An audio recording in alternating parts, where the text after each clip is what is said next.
Hey, everybody. Welcome back to the Further Forward podcast. I'm your host, Ashley Mitchell. Thank you for spending your time and your energy being here, listening to this podcast. Your time is your most precious resource. So if you are spending these minutes that you are never going to get back on this podcast, please know that I appreciate it. You have a solo episode with me today, but before we get into it, 2 pieces of housekeeping. Number 1, does anyone remember last month I said, oh my God, we've reached 500 downloads, milestone, woo! Okay, well, today we've reached 750, woo, woo, woo, woo! Yay, cannons, shooting confetti. I'm so excited. Thank you. It only works if you listen. Wow. Thank you for the support. Let's keep going, which leads me into my second piece of housekeeping. Please follow the show if you're not following already. Please rate and review the podcast. If you love it, please let me know. If you don't love it, please don't put that shit publicly. Like, if you don't love it, either move on or you can talk to me privately and let me know. Please share your favorite episode with your favorite people. Welcome them into this little universe that I am building. And the fourth piece of that is join me on Substack. So you get a newsletter in your email every Thursday. I know no one needs another email. I know. I know you delete probably 99.999% of the emails that you get. And it is the best way to kind of stay connected as things evolve. I will tell you, and I haven't said this anywhere else, and this is where I'm going, okay? I'm starting to prioritize announcements for the podcast and for Substack because in my old millennial age, Instagram is just lacking a lot of depth. I'm not a TikToker. I ain't never going to be no TikToker unless somebody gives me a lot of money to be a TikToker, and they're not. So I'm finding that in order to kind of deepen the connections that I already have, further my work, I need to kind of narrow where I'm putting my energy. And right now, this podcast and Substack just feels like it has more depth and more potential for more depth. So I will say to you that I am building a movement offering that will be cohort based, that will be limited to 10 people. So keep an eye out. When that announcement drops, it will be on Substack first. And that's all I'm going to say about it. And if you have my phone number, or if, we're friends on Instagram, don't message me and ask about it because I'm not telling you. I'm not saying anything. Okay, what are we talking about today? Reclaiming internal authority. Okay, so Valentine's Day, I did a workshop with a pelvic floor physical therapist. Shout out to Dr. Maya. You will hear her on the podcast within the coming weeks. But as I was preparing for this workshop, it got me thinking about how needed her work is, because a lot of people don't know that knowing about your pelvic floor is essential. And I wasn't even really clocking this until I was pregnant. And then I sort of learned about this whole other offering. And I'm saying people intentionally because whether you have a penis or vagina, you have a pelvic floor. This is connected to anything from how we're breathing, how we're moving, how we're stabilizing, to bladder control, to the things that happen to your reproductive parts as you get older, like all kinds of stuff. I'm stuttering because I'm thinking of this off the top of my head, but it's really important, right? So I did pelvic floor physical therapy throughout pretty much my entire pregnancy. And my personal goal was to have a vaginal birth. And I just kind of wanted to make sure that the musculature down there was doing what the musculature was supposed to do. I wanted to make sure that my breathing was in sync with how I would be pushing. People who have been pregnant or have already given birth, that sometimes there can be tearing. And so I wanted to try to mitigate all that stuff. Now I ended up having a C-section, so what are you going to do? But when I partnered with Dr. Maya and when she was giving this workshop, I realized, number one, even having done pelvic floor PT, there was a lot more that I didn't know or didn't remember. And that refresher was so important as I'm, in my years of perimenopause and, it just goes forward from here. And so that made me think, there's so much that we don't know about our bodies. And for women in particular, we are taught to work from the outside in. So from childhood, right, we are praised or not for our appearance, our behavior, how polite we are, what our bodies look like, the shape of our bodies, the achievements that we make. No wonder why many of us, grow up to become people pleasers, or we feel imposter syndrome, or we question ourselves, we question our decisions. And then when you start to enter into the fitness industry, whether you're a client or an instructor, it reinforces the optics, right? Before and after photos, there's aesthetics over function. There is this overemphasis on what it looks like and people's perception of what it looks like. I mean, even when we think of wellness itself, it can reinforce this surveillance of the body.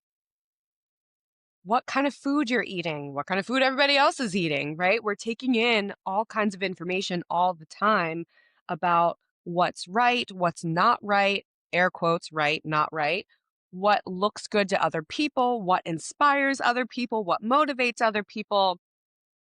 And so we don't always spend the time connecting with who we are, what we are, where we're going, what's important to us, because we're so aware of the outside gaze and the perception of that it pulls us away from ourselves. And this disconnection just becomes normalized, right? And especially the more of us that are doing it, it becomes harder to fight upstream and let go of these these harmful narratives about who we are and who we should be. And so you contrast that with an inside out living. What does that look like for me?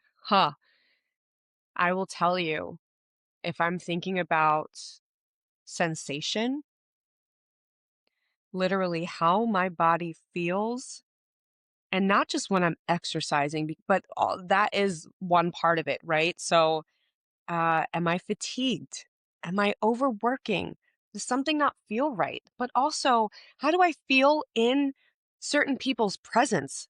Sometimes I'm uncomfortable. Sometimes I don't feel like the space can hold who I am, and it doesn't feel good.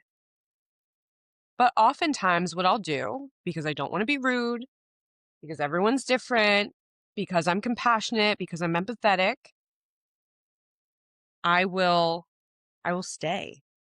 I'll let myself be uncomfortable because it'll look better if I stay, if I smile, if I suck it up.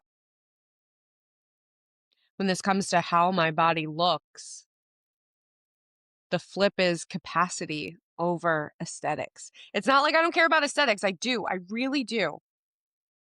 And that's not necessarily popular to say these days, right? My perspective is I'm allowed to care about what my body looks like. I'm allowed to want evolution for what my body looks like. Where I draw my line is I'm not allowed to harm myself chasing after aesthetics or evolution. So this idea of capacity comes in. What do I have the capacity for? What does that look like? How am I treating myself? Capacity over the course of a week. What do my workouts look like? When am I resting? How am I sleeping? What do my relationships look like? How am I communicating? What does my work life look like? So I think about my overall capacity versus just, again, chasing this idea of appearance. Our gym has an in-body machine. So it's one of these things that you step on. It does your weight, your percent of body fat, your lean muscle mass. And I usually step onto the in-body once a month. my primary goal is to gain muscle. And so I'm really prioritizing how to be as strong as possible as I get older. I want to be able to live however I want to live, quite honestly, right? I want my body to always, in some ways, do what I'm asking it to do when I'm asking it to do it.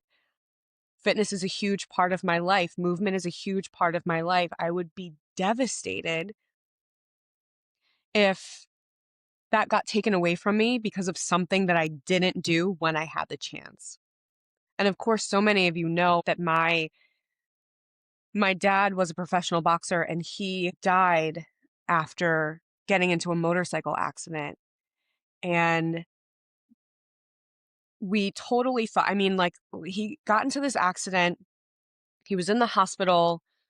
We totally thought he was going to be okay. I'm like, there's no way. This man is so strong. This man, he's like, he had this incredible career, highly physical. He knows excellence. He knows what it's like to be resilient and gritty and to be a fighter, literally and figuratively. There's no fucking way this man is going to die.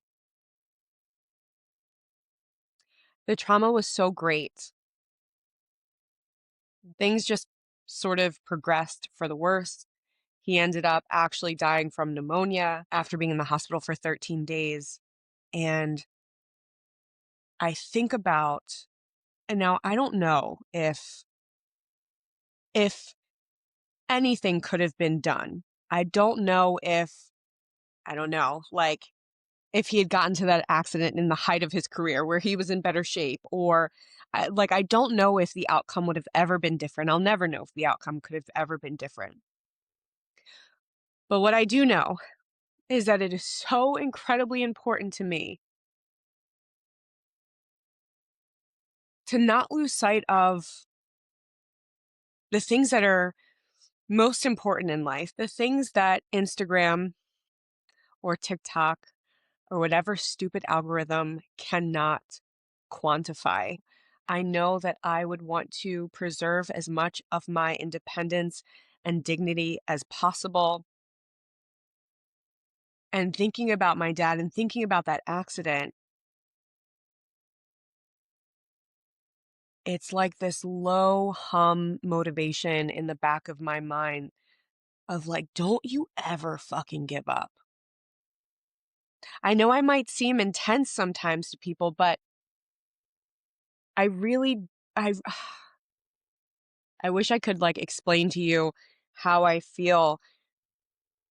I really believe that being here is a gift. You are not promised another second. So to be disconnected from yourself, to be worrying about dumb shit, to be worrying about what other people think, this is literally what I'm working on right now. This is what I care about most because I've spent so much time going the other way, so much time wanting to be likable and wanting to be accepted by other people and sort of constantly betraying my own inner voice and my own inner compass. And what's so funny is that, you look around and the people that you shrink for, sometimes like they don't even stay in your life. You know what I mean? Like you will morph yourself into something unrecognizable for people who literally don't matter, who aren't even there. So anyway, I'm in this place of approaching myself with a little more curiosity than judgment. And it's not easy. Hi, hello. It's not easy. It's not perfect. It also occurred to me that wellness can be a tool to mask self-hatred. Have you ever thought about this? There's a lot of women waking up to how much of their lives have been shaped around being acceptable rather than being honest. And I think when you've spent your life being rewarded for being compliant, having clarity might feel like an act of rebellion, you know? And, an offshoot of this is the quote, wellness industrial complex and how it keeps us small while simultaneously allowing us to grow. It's one of those, I think, you can choose your own adventure and go down the path that you feel is most meaningful to you. When we think about things like punishment disguised as discipline, shrinking disguised as good health, control disguised as optimization, when we use language like earning food, earning a rest, earning a break, when we obsess over our data, our sleep scores, our macros, our step count, our closing every ring, when we use wellness to substitute for services we might actually need, like church, like a therapist, but we use our wellness practices and we try to outrun our grief. We try to outrun our anxiety. We try to outrun uncertainty of the world.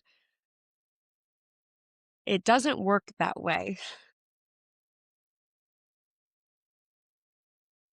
What remains will be waiting for you when that class is over, when that run is over, when that session is done. What wellness does in its, I think, best form is that it gives us the capacity to be able to respond to what life throws at us.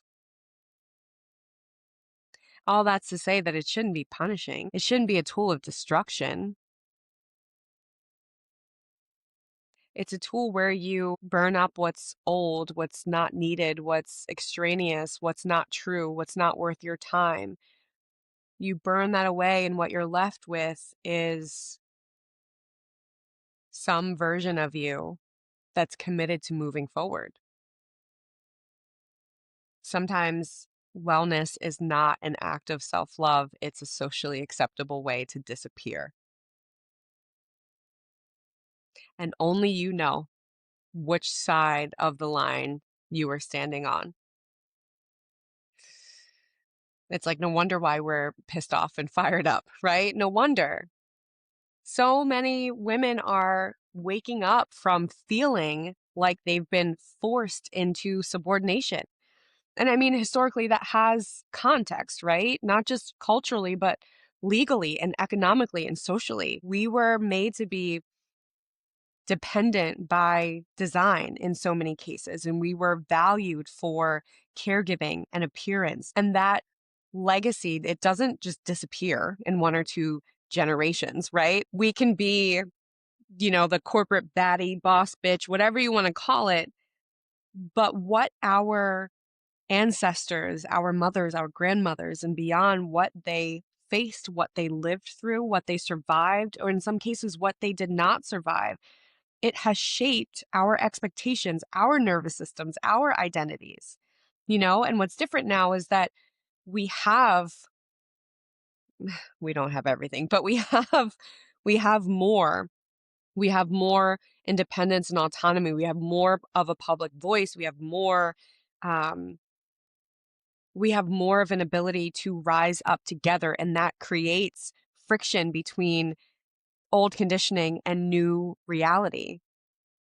And I think when you use wellness to disengage from what's real and what's true, there's a greater chance of these wellness grifts, these online scams kind of sucking you up and swallowing you whole, right? This is why rage bait is so effective. It activates all kinds of stuff: moral judgment, comparison, inadequacy. It keeps all the attention external. It prevents you from having self-awareness from your own quiet reflection. And if you are busy reacting to what other people are doing, you are not busy with listening, and you are not busy with being a part of the solution. what I realized is that we spend so much of our lives searching for certainty, that we're doing the right thing, that we're on the right path, that we're becoming the right version of ourselves. But we know that doesn't exist. Certainty is rigid and we hardly ever get it. But what I think would help us more, myself included, is having more clarity. Clarity is quieter. It's seeing things for what they are, not what we wish they could be. And when we're talking about our interior lives, we don't necessarily get clarity from consuming more information, for spending more time online, from outsourcing your own expertise to get an opinion from, your mom and your dad and your partner and your best friend, and, outsourcing your own self-trust. And I think that in order to find the clarity, self-trust is that first building block that we have to work on. And it doesn't just appear overnight, right? It's built slowly. It's examining your life. It's noticing what you feel before you start to explain it away. It's listening to your body before you go and override it. It's telling yourself the truth even when it disrupts the story that you've been living. The moment you stop abandoning yourself is the moment things become more clear. They don't become easy. They don't become perfect. They just become more clear. And when you have clarity, then you can start to move further forward. You see what I did there? This is my revelation. This is what I am working on. This is what I want to work with other women on. Self-trust, clarity, forward motion. This episode resonated with you. Let me know. Send me a message on Instagram or send a message via Substack.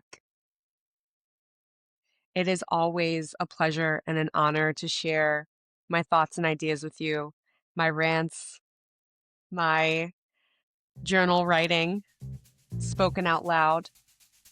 Thanks for being here, and I'll see you next time.